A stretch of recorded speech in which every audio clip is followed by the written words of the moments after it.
360 நேயர்களுக்கு வணக்கம். நான் உங்கள் பவித்ரா சிவகுமார். பாடி பில்டர் திரு ராஜா பரோன் இவர் மீது மெடிக்கல் மாஃபியாக்களும் அவர்களுக்கு துணை போகக்கூடிய ஊடகங்களும் சேர்ந்து நடத்தக்கூடிய ஒரு வன்ம தாக்குதல் குறித்து தான் நம்மளுடைய சார்பா தோலுரித்து காட்டும் ஒரு வீடியோ இது. எதுக்கு ஏன் மேல இவ்வளவு வெஞ்சன்ஸ்? உங்களுக்கு என்ன சாவடிக்கிறதா? உங்களுக்கு ஏன் இவ்வளவு வெஞ்சன்ஸ்? எனக்கு புரியல. இவன் உயிரோட இருக்க கூடாது அப்படிங்கறத ஏன் இவ்வளவு வெஞ்சன்ஸ்? எல்லாரும் பண்றது இன்னைக்கு ஒரு 20-30 பேர் வீடியோ போட்டான். கேலி கிண்டல்னா அவ்வளவு கேலி கிண்டல். ஒரு வார்த்தை என்கிட்ட வந்து இதனுடைய சர்டிபிகேட்டை காட்டுங்க, இல்ல இதுல என்னென்ன இருக்குன்னு காட்டுங்கன்னு எவனும் கேட்கல.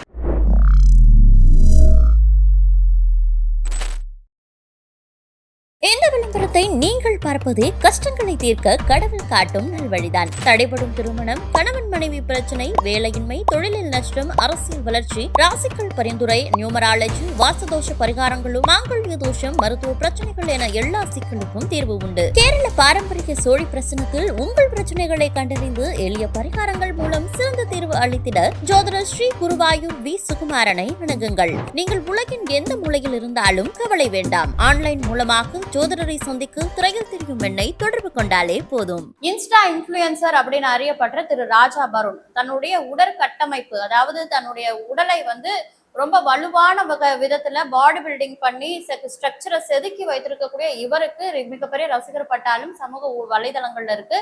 அது மட்டும் இல்லாம இவர் வந்து மிஸ்டர் தமிழ்நாடு, மிஸ்டர் இந்தியான்னு சொல்லிட்டு நிறைய ஆணழகனுக்கான பட்டங்களையும் வென்றிருக்காரு அவருடைய உடற்கட்டமைப்புக்காக. இப்படி ஒரு ரசிகர் பட்டாளத்தை உருவாக்கி வைத்திருக்கக்கூடிய இவர் வந்து யானை கவளம், பீமவாலி அப்படின்னு சொல்லக்கூடிய சில சிறுதானிய தின்பண்டங்களை வந்து அவருடைய சோசியல் மீடியா பேஜ்ல ப்ரொமோட் பண்ணிட்டு இருக்காரு. இதுல அவர் சொல்லக்கூடிய விஷயம் என்னன்னா, என்னுடைய உடலை நான் இப்படி செதுக்கி வச்சிருக்கிறதுக்கு இந்த ஒரு விஷயம் முக்கியமான காரணமா இருந்தது. என்னுடைய உணவு முறையில இது இருந்தது, என்னுடைய உடற்கட்டமைப்புக்கு மிக உறுதுணையாக இருந்தது. இதை நான் எல்லாருக்கும் ப்ரொமோட் பண்றேன் அப்படின்னு சொல்லிட்டு இதை அவர் வந்து விளம்பரம் செய்துட்டு இருக்காரு. இதுல முக்கியமா நம்ம பார்க்க வேண்டிய விஷயம், இதை சாப்பிட்டா உங்களுக்கு இந்த நோய் வராது, அந்த நோய் குணமாகும், இந்த நோய் சுத்தமா வரவே வராது அப்படின்றது போன்ற எந்த ஒரு விதமான ஒரு ப்ரொமோஷனையும் அவர் பண்ணல. இதை சாப்பிட்டா உடலுக்கு வலிமை கிடைக்கும், என்னை போன்ற ஒரு உடல் வலிமை கிடைக்கும். மேலும் இதுல ஜிம் ஒர்க் அவுட் பண்றீங்க அப்படின்னா இதை சாப்பிடும் பொழுது கூடுதல் உங்களுக்கு பலம் கிடைக்கும் அப்படின்ற மாதிரிதான் இவர் சொல்லிட்டு இருக்காரு. இது வந்து ரொம்ப ஃபேமஸா எல்லாராலும் யானை பலம் தரும், யானை கவலம் அப்படின்றத ஒரு டேக் லைனை ரொம்ப ஃபேமஸா பார்க்கப்பட்டது இவருடைய பேஜ்ல. இப்படி இவருடைய விளம்பரம் சூடுபிடிக்க தொடங்கி பிரபலமாகிட்டு இருக்க சூழல்ல தான் இவரை பற்றிய ஒரு செய்தி ஒரு பாலிமர் நியூஸ்ல வருது. அது என்ன அப்படின்னா, பீமவாலி யானை கவலம் ஸ்கேம், செக்கல ஆட்டு சுத்தமான உருட்டு, சிக்கினாரா ராஜா பரோன், வெளியான அதிர்ச்சி தகவல் அப்படின்ற ஒரு தலைப்புல பாலிமர் நியூஸ்ல ஒரு செய்தி வருது. இதுல வந்துட்டு அவர் மாத்தி பேசுறாரு. முதல்ல வந்து எல்லாரும் சாப்பிடலான்னு அதை விளம்பரப்படுத்துறாரு. அதுக்கப்புறம் நீங்க ஜிம்முக்கு போறவங்களா இருந்தா சாப்பிடலாம் அப்படின்ற மாதிரி சொல்ற மாதிரி சில தகவல்களை சொல்லி அந்த நியூஸ் வருது. இதுல வந்து அந்த செய்தி தொலைக்காட்சியின் ரிப்போர்ட்டர் ஓமந்தூரார் மருத்துவமனையில பணிபுரியக்கூடிய ஒரு மருத்துவரிடமும் பெண் மருத்துவரிடமும் ஆலோசனை கேட்பது போன்ற அந்த செய்தி ஒளிபரப்பப்படுது. அதுல அந்த டாக்டரும் என்ன சொல்றாங்கன்னா, இந்த மாதிரியான சிறுதானியங்கள்லாம் வந்து புரோட்டீனை கொடுக்கும், ஆனா அந்த அளவுக்கு இவர் சொல்ற மாதிரி எல்லாம் கொடுக்காது, ஒரு குறிப்பிட்ட அளவுதான் கொடுக்கும், அவர் சொல்றதெல்லாம் போய் அப்படின்ற மாதிரி அந்த பெண் மருத்துவம் பேசுறாங்க. இதை இன்னும் வலுப்படுத்தும் வகையில அப்படியா அந்த செய்தியாளர் கேட்கிற விதத்தை பார்க்கும் பொழுது இவ்வளவு நாள் நம்மளே ராஜா பரோன் ஏமாற்றி இருக்காரா அப்படின்ற ஒரு தோற்றத்தை அதை பார்க்கக்கூடிய நேயர்களுக்கு அந்த செய்தி நிறுவனம் விதைத்திருக்காங்க. இப்படி இந்த செய்தி காட்டு தீயாய் பரவிட்டு இருக்க சமயத்துல மற்ற ஊடகங்கள் இருப்பாங்கல்ல, இவங்க வந்து ஒரு வழக்கறிஞர் கிட்ட போயிட்டு, அதுவும் பிரபலமான வழக்கறிஞர் கிட்ட போயிட்டு இந்த செய்தி குறித்து சில விஷயங்களை கேட்கிறாங்க. அவரும் அதற்கேற்றார் போல என்ன சொல்றாரு அப்படின்னா, யானை பலம் தரும் யானை கவலம்னா யானை மாதிரி நம்ம இப்படி நடந்து போகுமா, மரத்தை உடைச்சு சாப்பிடுவோமா அப்படின்ற மாதிரி ஒரு அடிப்படை அறிவில்லாத சில விஷயங்களே பேசுறாரு.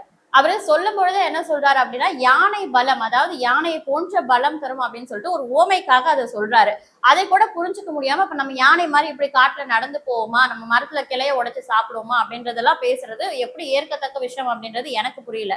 இன்னொரு விஷயம் இதுல பல பேரும் சொல்லக்கூடியது என்னவா இருக்குன்னா, மெடிக்கல் மாஃபியா பண்ணக்கூடிய ஒரு விஷயம். இதை எப்படி சித்தரிக்கிறாங்க அப்படின்னா, இது போன்ற மருந்துகளை, இந்த சிறுதானிய உணவுகள் எல்லாம் நம்பக்கூடாது, டாக்டர் பிரிஸ்கிரிப்ஷன் இல்லாம எதையும் வாங்கி சாப்பிடக்கூடாது அப்படின்றது ஒரு சரியான விஷயம் தான். அதற்காக சிறுதானிய உணவு எதுவுமே சாப்பிடக்கூடாது அப்படின்னு கிடையாது. இப்போ நம்ம வீட்டுல வந்து நம்மளுக்கு ஏதோ ஒரு தலைவலி, ஜலதோஷம் அப்படின்னு வரும்பொழுது ஒரு இஞ்சி கசாயம் வச்சு கொடுக்கறதோ, டீல இஞ்சி போட்டு கொடுக்கறதும் கூட சித்த மருத்துவம் தான். அதை வந்து யாரும் தவறுன்னு சொல்லவே முடியாது. அதற்காக இந்த சித்த மருத்துவமே தவறு, இங்கிலீஷ் மெடிசன் தான் கரெக்ட், இப்ப இருக்கக்கூடிய அலோபதி மருத்துவர்கள் சொல்றதா கரெக்ட் அப்படின்றது போன்ற ஒரு பிம்பத்தை கிரியேட் பண்றாங்க இந்த ஊடகங்கள், இதற்கு ஆதரவா பேசக்கூடிய பலரும் சேர்ந்து. இதெல்லாம் அந்த டாக்டர் பேசுறாங்க நிறைய விஷயம். இல்ல நமக்கு எழக்கூடிய கேள்வி என்னன்னா, இந்த அரசு மருத்துவமனை அவங்க பேசினவங்க வந்து ஓமந்தூரார் அரசு மருத்துவமனையில மருத்துவரா பணிபுரியக்கூடியவங்களாம். அரசு மருத்துவமனையில பல சுகாதார சீர்கேடு பிரச்சனைகள் இருக்குன்னு சொல்லிட்டு எத்தனையோ தகவல்கள் நியூஸ் சேனல் எல்லாம் போடுறாங்க. அது குறித்தெல்லாம் எதற்குமே வாய் திறக்காத இந்த மருத்துவர்களுக்கு இந்த விஷயம் பேசுறதுக்கு மட்டும் எப்படி டைம் கிடைக்குது, இதற்கு மட்டும் இவங்களுக்கு எப்படி ஈடுபாடு வருது அப்படின்றது தெரியல. அதுவும் அரசு பணியில இருக்கக்கூடிய ஒரு மருத்துவர்கள் இது போன்ற சர்ச்சை கருத்துக்கள்ல எப்படி விளக்கம் கொடுக்குறாங்க அப்படின்றதும் புரியல. மற்ற விஷயங்களுக்கும் அப்ப உங்களால இதுக்கு விளக்கம் கொடுக்க முடியுது அப்படின்னா மற்ற விஷயங்களுக்கும் அரசு ஹாஸ்பிட்டல் நடக்கக்கூடிய சுகாதார சீர்கேடுகள் குறித்தும் நீங்க வாய் திறந்து பேச வேண்டியதானே. இதுல எல்லாரும் முக்கியமா சொல்லக்கூடிய விஷயம் என்னன்னா, அதாவது திரு ராஜாபாரன் அவர்களுக்கு நம்ம ஆதரவா பேசணும்னு கிடையாது. ரெண்டு தரப்புலையும் பேசக்கூடிய விஷயத்தை வைத்து பார்க்கும் பொழுது யார் மீது தவறு இருக்கு அப்படின்னு புரியுற விஷயத்தை தான் நான் உங்ககிட்ட பகிர்ந்துட்டு இருக்கேன். திரு ராஜாபாரன் அவர்கள் வந்து மாற்றி மாற்றி பேசுறாரு. முதல்ல இதை வந்து எல்லாரும் சாப்பிடலாம் அப்படின்னு சொன்னாரு. அதற்கப்புறமா ஜிம்முக்கு போறவங்க தான் இதை சாப்பிடணும்னு சொல்றாரு. இவர் மாத்தி மாத்தி பேசுறாரு.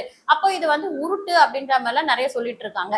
ஆனா அவர் மாத்தி மாத்தி பேசினாரான்னு பார்த்தா நிச்சயமா கிடையாது. அவருடைய அந்த வீடியோல முதல் வீடியோல அவர் வந்து எல்லாரும் இதை சாப்பிடலாம், சிறுவர் முதல் பெரியவர் வரை அப்படின்னு சொல்றாரு. சிறுவர் அப்படின்னாலே அப்ப குழந்தைங்களுக்கு கூட கொடுக்கலாமா அப்படின்னு கேட்கக்கூடியவங்க இருப்பாங்க. சிறுவர் அப்படின்னாலே குழந்தை பருவத்தை தாண்டியவர்கள் தான் சிறுவர்கள்னு சொல்லுவாங்க. சோ சிறுவர்கள் முதல் பெரியவர்கள் வரை யார் வேணா சாப்பிடலாம் அப்படின்றத முதல்ல அவர் சொல்றாரு. அதை தாண்டி ஜிம்முக்கு நீங்க போறீங்க அப்படின்னா உங்களுக்கு இன்னும் இது நீங்க நார்மலா பண்ற ஒர்க் அவுட்டை விட இன்னும் ஒர்க் அவுட் பண்றதுக்கான அதிக பலத்தை இது கொடுக்கும் அப்படின்னு தான் சொல்றாரே தவிர நீங்க ஜிம்முக்கு போனா மட்டும்தான் இதை சாப்பிடணும் அப்படின்னு எந்த இடத்துலயும் அவர் பதிவு பண்ணவே கிடையாது. இன்னும் அவர் வந்து ஒரு விளக்க வீடியோ போட்டிருந்தாரு தற்போது. ஒவ்வொருத்தனும் ஒவ்வொரு மாதிரி வீடியோ போடுறான். என்கிட்ட ஒருத்தன் கூட இதுக்கு உனக்கு சர்டிபிகேட் இருக்கா, இது என்ன செய்யும், இல்ல கொண்டா நான் சாப்பிட்டு பாக்குறேன், கிடையவே கிடையாது. சாப்பிட்டு பார்த்து எல்லாரும் நல்லா இருக்கு சொல்றான். அவன் வாங்கி சாப்பிட்டுட்டு நல்லா இருக்கிறான். ஒரு ஃபுட்டை தான் நான் கொண்டு வரேன். என்ன பாருங்க, நான் ஒரு 6 வகையான சிறுதானியங்களை எடுத்து நல்லா வறுத்து அது கூட பனங்கற்கண்டு ஏலக்காய் சேர்த்து அரைக்கிறேன். அரைச்சி அதுக்கு கிடைச்ச லேப் டெஸ்ட் அதை வச்சு தான் நான் பேசுறேன். இதற்கு லேப் டெஸ்ட், இதற்கு லேப் டெஸ்ட் இதுல தான் கொடுத்துருக்கிறான். இவ்வளவு புரோட்டீன் இருக்கு 100 கிராமுக்கு, இவ்வளவு கார்போஹைட்ரேட் இருக்கு, இவ்வளவு ஃபேட் இருக்கு, இவ்வளவு கலோரிஸ் இருக்கு, இவ்வளவு அயன் இருக்கு, இவ்வளவு கால்சியம் இருக்குன்னு இவன் தான் கொடுத்துருக்கான். அது போக இந்த அந்த யாழினி ஃபுட்ஸ் அவங்க தயாரிக்கிறதுக்கான FSSAI இதெல்லாம் அந்த பொருளுடைய டப்பாலே எழுதிருக்கு. அது போக அதை ராஜாபாரன் மார்க்கெட்டிங் விற்கலாம் அப்படிங்கிறதுக்கான FSSAI இதெல்லாம் FSSAI ஆபீசர் செக் பண்ணாம டெஸ்ட் பண்ணாமலாம் எங்களுக்கு கொடுப்பாங்க. சிலர் சொல்றாங்க 100 ரூபா லைசன்ஸ் எடுத்து, இது 100 ரூபா லைசன்ஸா, இது அந்த லைசன்ஸ் எடுத்து செக் பண்ணி பாடுறா, உனக்கு தெரியாது 100 ரூபா லைசன்ஸா இல்ல எத்தனை ரூபா லைசன்ஸ், என்ன லைசன்ஸ்னு.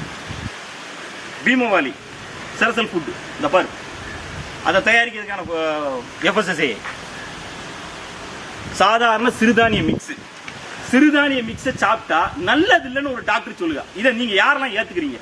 அதுல வந்து FSSAI அதாவது உணவு பாதுகாப்பு தர குறியீடு நிறுவனம் கிட்ட வாங்கின அந்த ஆதாரத்தையும் அவர் காட்டுறாரு. இவரிடம் அந்த யானை கவலத்தை வாங்கி சாப்பிட்ட யாருமே வந்து எங்களுக்கு இந்த சைடு எஃபெக்ட் ஆச்சு, அது ஆச்சு, இது ஆச்சுன்னு எந்த ஒரு குறைகளையுமே சொல்லாம இருக்க ஒரு சூழல்ல எந்த ஆதாரமுமே இன்றி இது தவறான விஷயம் அப்படின்னு சொல்லிட்டு ஒரு அரசு மருத்துவ அதிகாரி எப்படி சொல்ல முடியும் அப்படின்னு தான் பல பேரோட கேள்வியா இருக்கு. அது மட்டும் இல்லாம அப்போ அதற்கு உணவு பாதுகாப்பு குறியீடு தர குறியீடு கொடுத்திருக்காங்கல்ல, அவங்க கொடுத்தது தப்பா?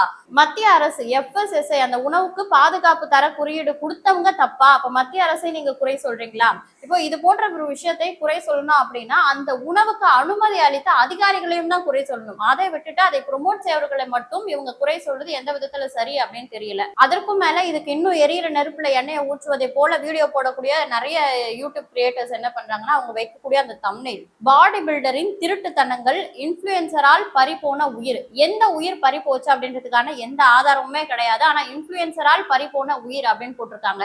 இதற்கு அந்த செய்தி நிறுவனம் விளக்கம் கொடுக்கணும் அப்படின்றதுதான் எல்லாருடைய ஒரு கருத்தா இருக்கு. இன்னொன்னு பாடி பில்டரின் திருட்டுத்தனங்களாம். எந்த திருட்டுத்தனம் பண்ணாரு, யார்கிட்ட வந்து அவர் ப்ராடக்ட கொடுக்குறேன் அப்படின்னு சொல்லிட்டு காசு வாங்கிட்டு ஏமாத்தினாரு, இல்ல தவறான ப்ராடக்ட கொடுத்தாரா, இல்ல அவர்கிட்ட மருந்து வாங்கினவங்களுக்கு ஏதாவது பக்க விளைவுகள் ஏற்பட்டிருக்கா அப்படின்றதையும் நிரூபிக்கணும். இப்படி எந்த ஒரு ஆதாரமுமே இல்லாம இயற்கை முறையில ஒரு பொருளை விற்கக்கூடிய அந்த இன்ஃபுளுசருடைய பிம்பத்தை, நல்ல பிம்பத்தை உடைப்பது அப்படின்றது மெடிக்கல் மாஃபியாக்களுக்கு இந்த ஊடகங்கள் துணை போறாங்களா, இல்ல அரசாங்கமே வந்து புரோட்டீன் பவுடர் போன்ற இந்த விஷயங்களை இயற்கை முறையில் அவர் விற்கும் பொழுது நார்மலா இருக்கக்கூடிய புரோட்டீன் பவுடர் இருக்குல்ல, அதாவது அலோபதி முறையில தயாரிக்கப்பட்ட புரோட்டீன் பவுடர் இங்கிலீஷ் மெடிசன்ல இருக்கக்கூடிய அந்த மெடிசன்களுக்கு விற்பனையில பாதிப்பு வரும் அப்படின்றதுக்காக இவங்க செய்யக்கூடிய விஷயமா அப்படின்னு நம்மளுக்கு என்ன தோணுது. அது மட்டும் இல்லாம எவ்வளவோ ப்ராடக்ட் வந்து இப்போ டிவில பல கோடி ரூபாய் செலவு செய்து விளம்பரம் போடுறாங்க.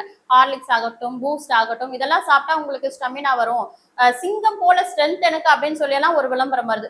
உண்மையில இப்போ யானை பலம் தரும் யானை கவலம் போது யானை பலம்னா நம்ம யானை மாதிரி போவோமா அப்படின்னு கேள்வி எழுப்பக்கூடியவங்க ஒரு ஹெல்த் ட்ரிங்க் வருது இல்ல, அது குறித்து அப்ப சிங்கம் போல உங்களுக்கு எங்க ஸ்ட்ரென்த் வந்தது, இதை சாப்பிட்டா சிங்கம் போல ஸ்ட்ரென்த் வருமா அப்படின்னு நீங்க எல்லாம் ஏன் கேள்வி எழுப்பல அப்படின்னு எனக்கு தெரியல. இதை விட நம்ம குறிப்பா பார்க்க வேண்டிய ஒரு விஷயம் என்னன்னா, ஒரு சமீபத்துல வெண்காரம் சாப்பிட்டு ஒரு கல்லூரி மாணவி வந்து உயிரிழந்திருந்தாங்க. அதாவது உடல் எடையை குறைப்பதற்காக வெண்காரம் சாப்பிட்டா சரியாயிரும்னு ஏதோ ஒரு சித்த மருத்துவ சேனல்ல அவங்க வீடியோ பார்த்தது மூலமா அதை செய்து சாப்பிட்டு தவறான முறையில அவங்களுக்கு உயிர் பறி போயிருந்தது.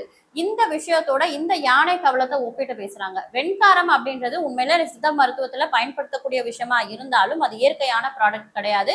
லேப்ல உருவாக்கக்கூடிய போராக்ஸ்ன்னு சொல்லப்படுற ஒரு கெமிக்கல் தான் வெண்காரம். அதை எடுத்துட்டு வந்து இப்போ இந்த யானை கவலம் சொல்லப்படுறது 6 சிறுதானியங்களை கொண்டு நாங்க தயாரிக்கிறோம் அப்படின்னு அவங்க சொல்றாங்க, நமக்கு தெரியல.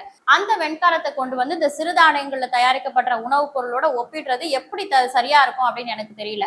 இந்த யானை கவலம் வந்து எள்ளு, சுக்கு, மிளகு, பிப்புளி இது போன்ற விஷயங்களை வச்சுதான் நாங்க தயாரிக்கிறோம் அப்படின்னு அதற்கு உணவு பாதுகாப்பு அதிகாரிகளே வந்து அனுமதி கொடுத்திருக்கும் பொழுது அப்ப மத்திய அரசு கொடுத்த அந்த அனுமதி தவறா அப்படின்னு இவங்க சொல்ல வராங்களான்னு தெரியல. சோ இதையெல்லாம் பார்க்கும் பொழுது பொதுமக்களாகிய நம்ம தான் வந்து எந்த அளவுக்கு உஷாரா இருக்கணும், இந்த உலகம் நமக்கு எந்த விஷயத்த திணிக்கிறாங்க, எதை மறைக்கிறாங்க அப்படின்றத புரிஞ்சுக்கிட்டு நம்ம தான் இதெல்லாம் பார்த்து உஷாரா இருக்கணும் அப்படின்னு புரியுது. ஒரு தலை வலிக்குது அப்படின்னு ஒரு மெடிக்கல் ஷாப்ல மாத்திரை வாங்க போனாலும் ஒரு 10 ரூபாய் 20 ரூபாய் மாத்திரை, அதாவது அந்த மாத்திரை ஒரு அட்டையே வந்து 120 ரூபான்னு போட்டிருக்கும். ஆனா அதுல 2 வேலைக்கான மாத்திரையை கொடுத்துட்டு 60 ரூபாய் 70 ரூபாய் வாங்கக்கூடிய மெடிக்கல் ஷாப்கள் இன்னும் இருக்கு. அதை போய் நம்ம கேட்டா கூட இதுதான்மா இருக்கு, இந்த விலை தான், வேணும்னா வாங்க இல்லைன்னா போங்க அப்படின்னு அவங்க ரொம்ப திமிரான ஒரு பதில சொல்றாங்க. அப்படின்னா எந்த அளவிற்கு அதுல அந்த வர்த்தகத்துல அவங்க வந்து ருசி கண்டிருப்பாங்க அப்படின்றத பார்க்கணும். மக்களும் நம்ம ஒரு தலைவலியோ உடம்பு வலியோ அப்படின்னு போகும்பொழுது இல்ல அதிகமான ஃபீவர்லயோ ஏதோ நோய்வாய்ப்பட்டு போகும்பொழுது அந்த சூழ்நிலையை அவங்க பயன்படுத்தி அதுல பணம் சம்பாதிக்கும் பொழுது நாமும் அதற்கு வழி விடாம அந்த இடத்துலயும் நம்ம வந்து நம்ம தெரிந்தே ஏமாற்றப்படுறோம் அப்படின்றத உணர்ந்துகிட்டு நாமும் அந்த இடத்துல கேள்வி எழுப்பணும் அப்படின்றதுதான் எல்லோருடைய கோரிக்கையாகவும் என்னுடைய கோரிக்கையாகவும் இருக்கு. இதே போன்ற மற்றொரு தகவலோடு சந்திக்கிறேன். அதுவரை உங்களிடமிருந்து விடைபெறுவது நான் உங்கள் பவித்ரா சிவகுமார். இந்த விளம்பரத்தை நீங்கள் பார்ப்பது கஷ்டங்களை தீர்க்க கடவுள் காட்டும் நல்வழிதான். தடைபடும் திருமணம், கணவன் மனைவி பிரச்சனை, வேலையின்மை, தொழிலில் நஷ்டம், அரசியல் வளர்ச்சி, ராசிகள் பரிந்துரை, நியூமராலஜி, வாசதோஷ பரிகாரங்களும், மாங்கல்ய தோஷம், மருத்துவ பிரச்சனைகள் என எல்லா சிக்கலுக்கும் தீர்வு உண்டு. கேரள பாரம்பரிய சோழி பிரசனத்தில் உங்கள் பிரச்சனைகளை கண்டறிந்து எளிய பரிகாரங்கள் மூலம் சிறந்த தீர்வு அளித்திட ஜோதிடர் ஸ்ரீ குருவாயூர் வி சுகுமாரனை அணுகுங்கள். நீங்கள் உலகின் எந்த மூலையில் இருந்தாலும் கவலை வேண்டாம். ஆன்லைன் மூலமாக ஜோதிடரை சந்திக்க திரையில் தெரியும் எண்ணை தொடர்பு கொண்டாலே போதும்.